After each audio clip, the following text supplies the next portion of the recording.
Hello, কেমন আছেন সবাই? আশা করি ভালো আছেন। অনেক দিন পরে ভাবলাম আপনাদের সাথে একটা ভিডিও শেয়ার করি।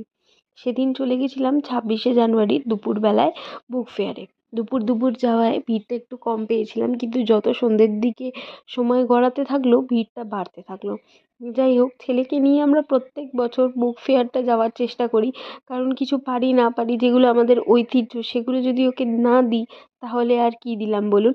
এখানে আছে বিভিন্ন রকমের স্টল।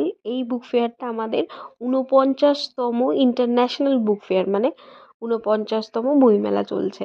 আসুন কলকাতা সল্টলেকে বইমেলায় ঘুরে যান, খুব ভালো লাগবে। প্রচুর বইয়ের দোকান, বড় বড় দোকান যেমন আছে আনন্দ, দেজ, রূপা, তার সাথে আজকাল, গণশক্তি। আর এছাড়া বিভিন্ন রকমের আধ্যাত্মিক স্টল আছে। আছে বিভিন্ন রকমের লিটল ম্যাগাজিনের স্টল। আছে বিভিন্ন ধরনের ছোট ছোট স্টল, যেখানে অনেক অনেক অনেক নতুন বই পাওয়া যাবে।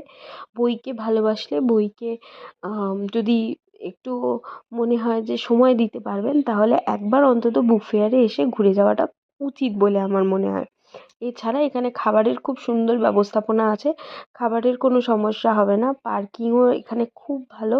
পুরো পুরো যে সংগঠক এবং আয়োজকদের যে পরিষেবা, সেটা খুবই আ বলতে হয় যে ভালো। তাছাড়া আছে জাগর বাংলার মঞ্চ, যেখানে সারাক্ষণ ধরে আমাদের জন্য নাচ গান হতেই থাকছে। সুতরাং বোর আপনি হবেন না। আসুন, বিভিন্ন ধরনের হ্যান্ডমেড প্রোডাক্ট এখানে কিনতে পাওয়া যাচ্ছে। ঘুরে যান একবার বুক ফেয়ার, আশা করি ভালো লাগবে।